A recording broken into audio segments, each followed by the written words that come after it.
Just an update on anchor situation now. This new Sarker XL anchor. I'm in this bay about, I don't know, 20 miles west of Istanbul.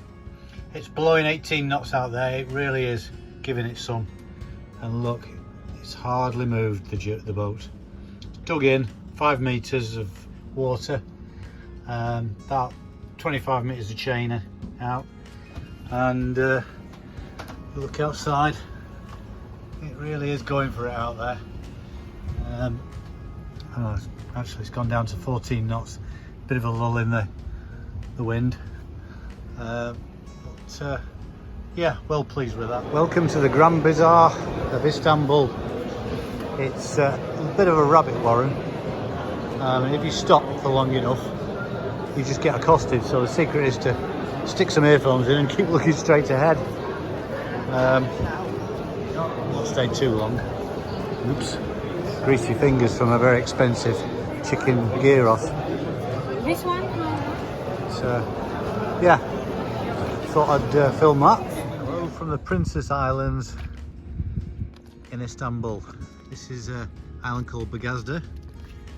I arrived in Istanbul a couple of weeks ago. Tried to anchor near the city, but it's just too dangerous. Got in, all the locals told me don't anchor here, it's full of robbers and all that thing. So anyway, went online and found this was the place to go really. I was anchored up near that island there in the distance, but it was too choppy with the ferries coming back, because that's the ferry terminal there behind all these boats. It was too choppy, and then one of the locals I saw at the harbour, I was getting the dinghy across, he directed me here, but I've got a e-propulsion Spirit electric outboard motor. I lost the outboard in the harbour on a storm one day. It broke away from its mounting and ended up in the harbour bottom, which I had to retrieve. But anyway, this local chap who's his friend lives in one of the houses up there, they keep an eye on the boat for me. But it's great here. It's 10 meters, a little deeper than normal, but it holds okay. And there's another island there, begins with H, I can't remember the name of it. But the wind usually blows in from that direction, that's the prevailing wind from there, but funny enough not today, it's blowing from out to sea out there. So I've been visiting all the sites in Istanbul and nearly done all that. I just need a final shopping day today, and then get some last minute bits for repairs and food and things like that. Then I'm setting off back across the Sea of Marmaris towards Çanakkale, where I'll clear out customs and head back into Greece. Here is the centre of Istanbul, just the entrance to the Galata Bridge. That's the Bosphorus there, the cruise ship, all the various mosques in the distance. I'm just waiting for the tram at the moment. It'll take me back to the port. It's a busy old bustling place, is this. You can see all the mosques that have been here. That's the Hagia Sophia over there. And that's, I can't remember, that's the camel, I think.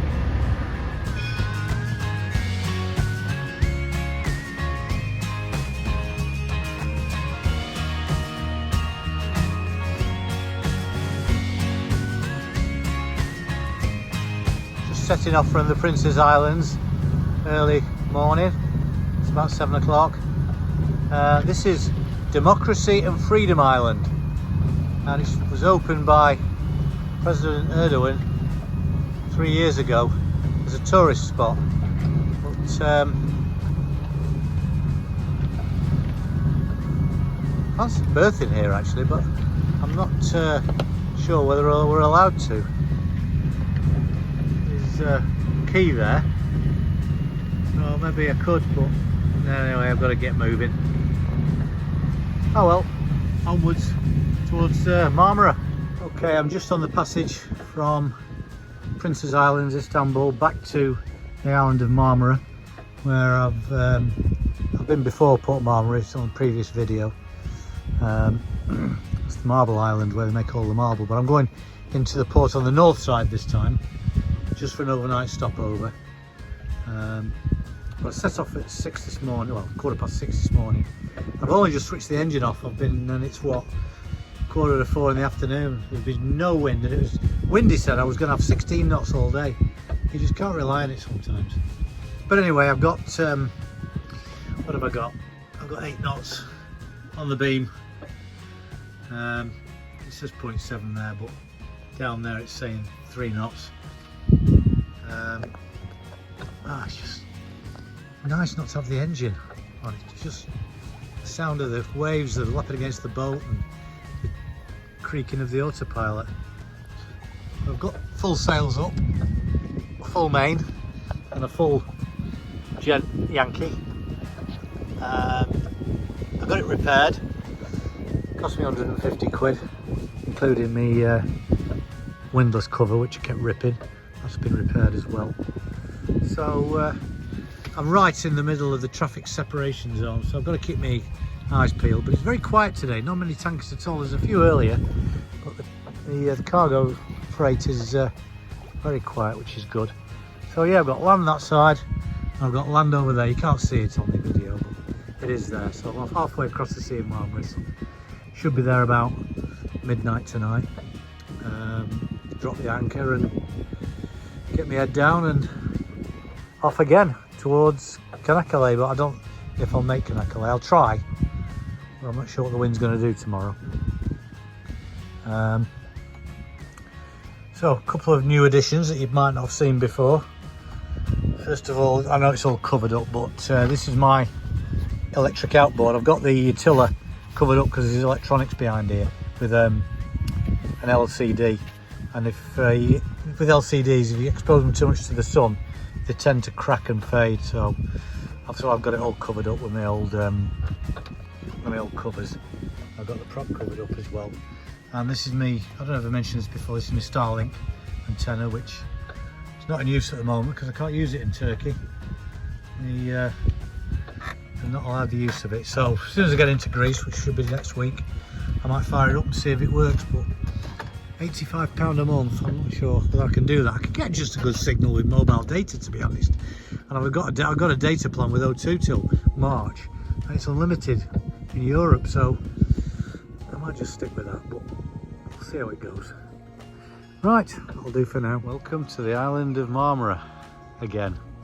This is the northern side of the island. I was here a few weeks ago on the southern side, and this is Saralia, which is the marble city.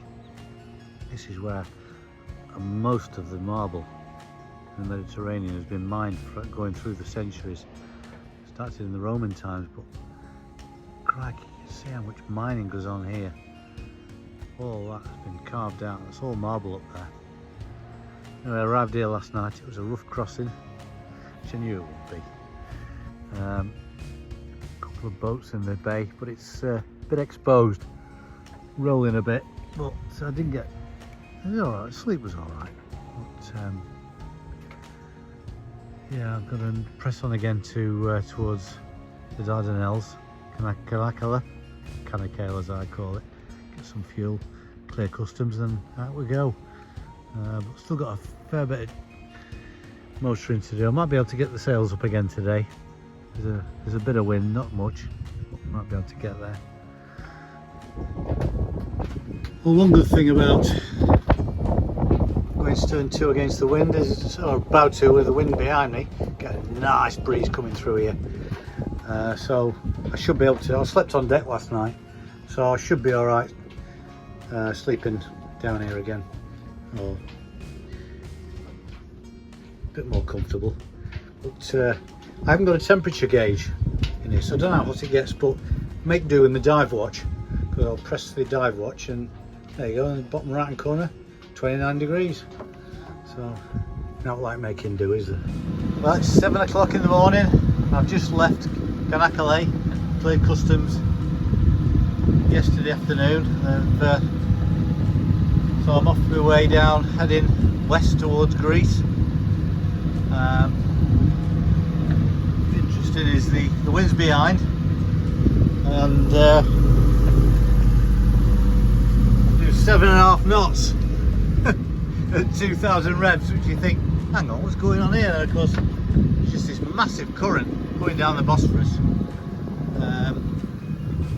which is pushing me down this way. I remember coming up a couple of weeks ago, coming up the other way, and it was a nightmare. I was lucky if I was making 2 knots coming the other way. I'm getting the benefits of it now. We're doing 7 knots, but it's fairly quiet. It's been the last 2 or 3 days I've been stuck in Kanakala.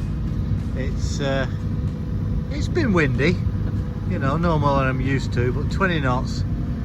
And I wasn't for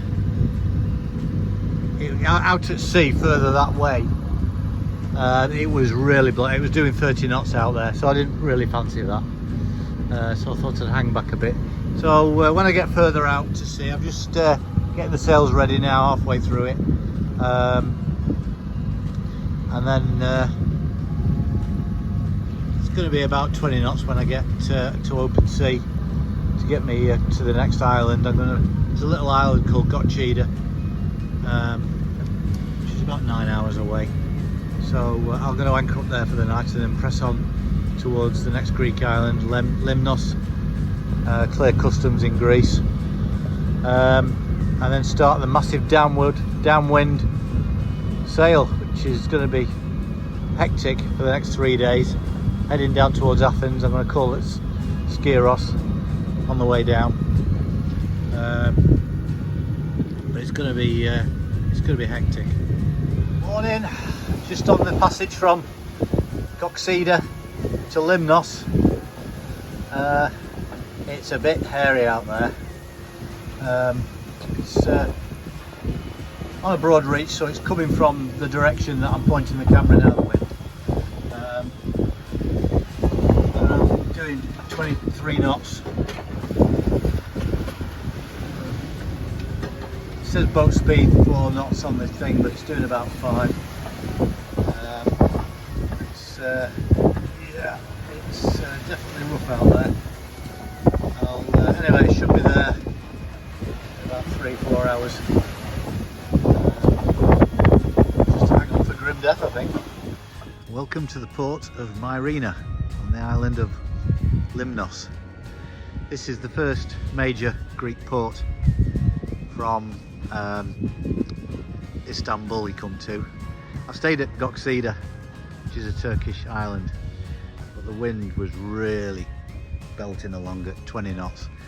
So I had a really rough day. I think I picked up COVID in Çanakkale, which is the town in Turkey on the Dardanelles where I cleared out of Turkey. I think I must have picked it up from fellow sailors there, but I've been really ropey these last few days. It was classic COVID symptoms, except there's no sore throat, which is kind of weird, but I think I'm getting over it now. But it's been blowing here like 30 knots for the last 4 days, so I've been in here for 4 days, and it's finally calmed down, which is predicted by windy. I've got neighbours here with his cruiser, and been over there doing my shopping, and it's nice and quiet. There's a nice little castle up there, probably see with the sun glinting down. And these neighbours here, these guys are all Greek, really helpful guys. They've showed me where to go for the next couple of weeks. I'm heading for a place called Volos, which is about 60 miles north of Athens. But Athens area and Olympic Marina around there, at the end of the week it's showing 40 knot winds for about a week, so I'm going to stay well north of that. I'm not chancing it in weather like that. I had enough of it last week and it was hard work.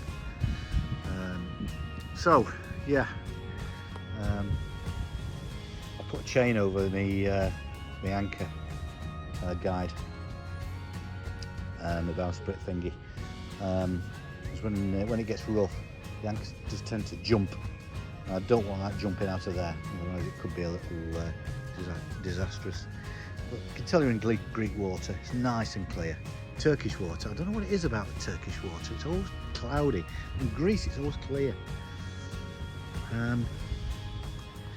So yeah, I've got a snubber on,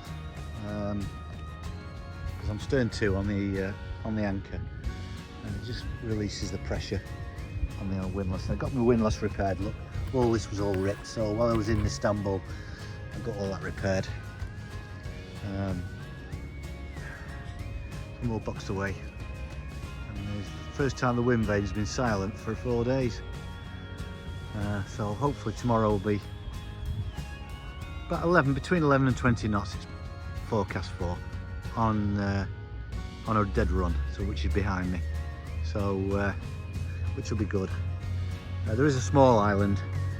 I could easily get there in 6 hours, or I might go for broke and just head straight for some further islands near towards Velos. Forget the name of them, but the Greek sailors, my neighbours here, said head for them. They're really nice and well protected, but it's an 11-hour sail. But seeing as I'm recovering from whatever I've got, I'm sure it's COVID, I'm still not 100%. I'll see how I feel tomorrow. But as well, I've got a good thing about being in Greece is, you see at the back there, my Starlink antenna. And because I'm in Greece, I've now got broadband, even at sea. That's fantastic now, because I can watch my football and all my TV programmes on ITV and BBC iPlayer. I can watch all them now, so that's fabulous. That's perked my spirits up a bit. There's a little white church up there. I can just zoom in. Beautiful little thing, isn't it? And this boat here, where is it? There he is. I saw him on Navali, and we were chatting on Navali. I sort of guided him in the best time to come in, because it was full of boats and a big motor cruiser. But once that cleared, I told him to come in, and he's not come across to sail though, but hey ho. So this is all full. I was the last one to get in. I had to bully my way in as well, because Captain Birdseye across the way there, he's not there at the moment with his pleasure boat. Told me to move and I wouldn't, so I'm glad I didn't. Anyway, that's it for now.